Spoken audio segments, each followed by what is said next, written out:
So Donald Trump is one offensive motherfucker.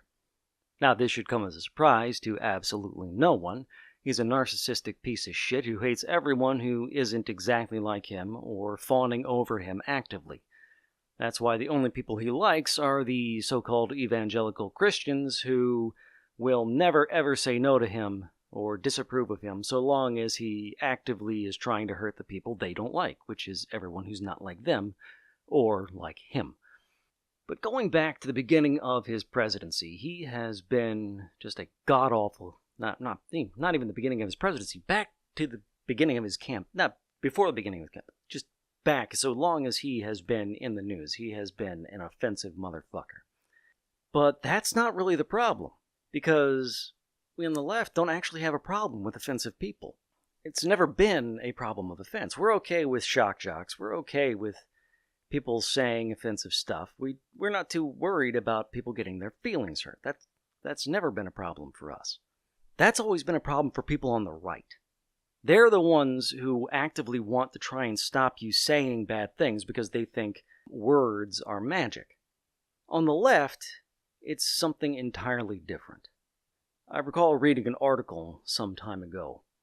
I've never had any luck finding it since then. Put it quite well. That said that talking about offense, putting it in terms of offense, was the most effective own goal that the left ever scored. And that's kind of true. Kind of not true, but kind of true. Because the fact is, it's never been about offense. It's been about oppression. We're not worried about the fact that you're using bad words. We're worried about the fact that the people who use those words, the people who want to use those words, also want to harm people. It's never been about offense. The words have not been magic. Instead, we want to change the way people act. We want to change what they're doing. Actions, words, and thoughts, these are all linked. Okay, this is knowledge that goes back, thousands of years. I've seen it attributed to Aristotle. Thought become words, words become deeds.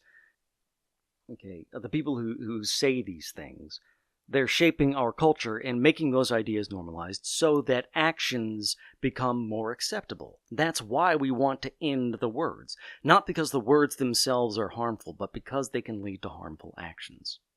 Offense is never what people who are fighting for their lives, they're not worried about being offended. They're worried about being killed.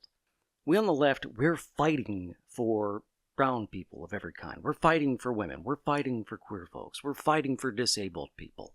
We're fighting for people who the people on the right are actively trying to kill.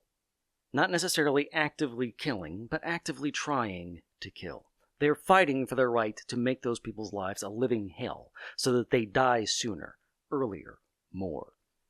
Offense is for the privileged. Offense is for people who have time to sit back and worry about what their imaginary friend thinks.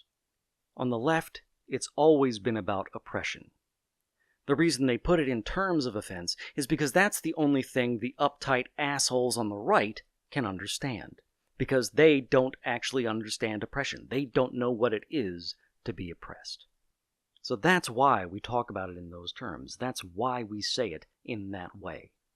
When Donald Trump made fun of a disabled reporter, we weren't worried about him hurting the reporter's feelings. We were worried about his fans beating the shit out of that reporter, and maybe other reporters, and other disabled people. And we know that that's the sort of thing they do because that's the sort of thing they do.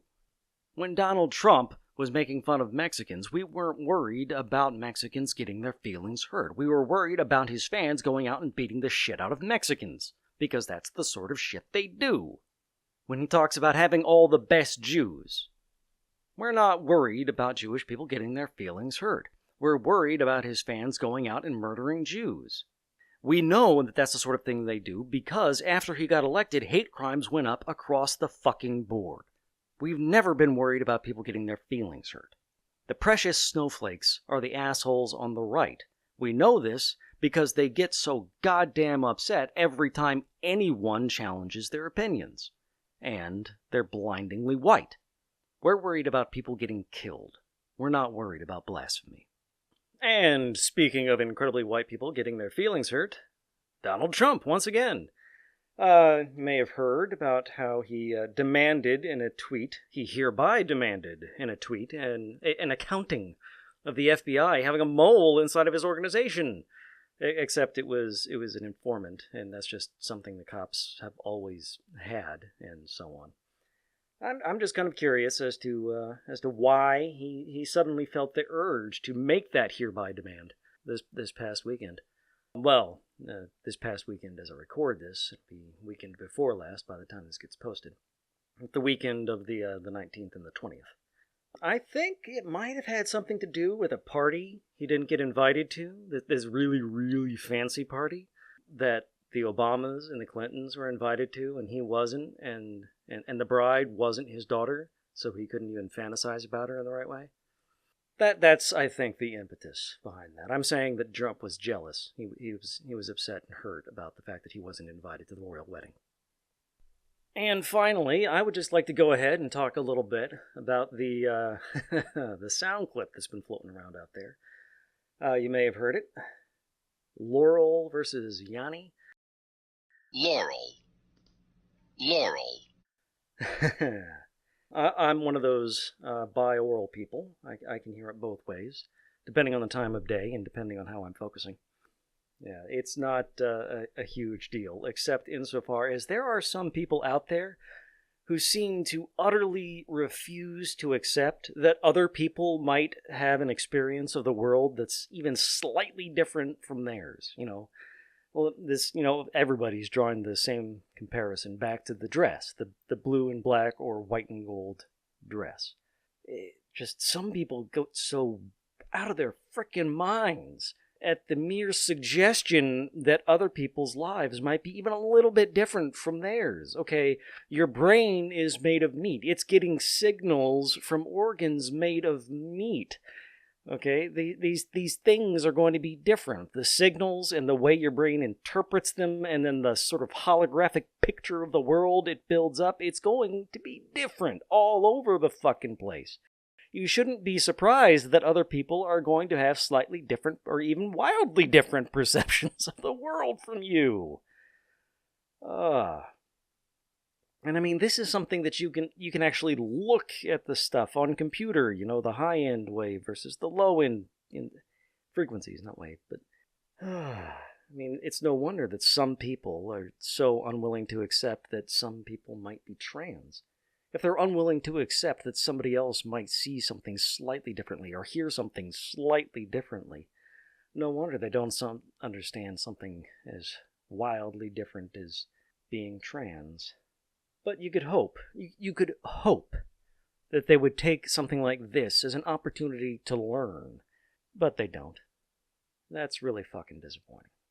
But in happier news, my cats are adorable, and the one whose kidneys are not doing great, she is doing just fine this week. Moving forward, she is doing quite well. Her fur is now back in full luster. She's still a whiny, needy, complaining little bitch, but that's just because she's gotten super duper spoiled. And I'm okay with that, because she is fat and happy. So I am happy too. And that wraps it up for this. That's all I wanted to talk about. So I'm going to go ahead and sign off. But first, I want to remind you to, do that like, share, subscribe sort of thing. And also to remind you that I am engaged in another podcast flying around out there, the Dungeons and Debacles podcast, where I and some friends are trying to unleash an ancient evil in order to destroy the world. And I'm also on the Twitter and the Googles and all that sort of stuff. So check in the doohickey below and maybe comment if you have something to say, and I'll see you around.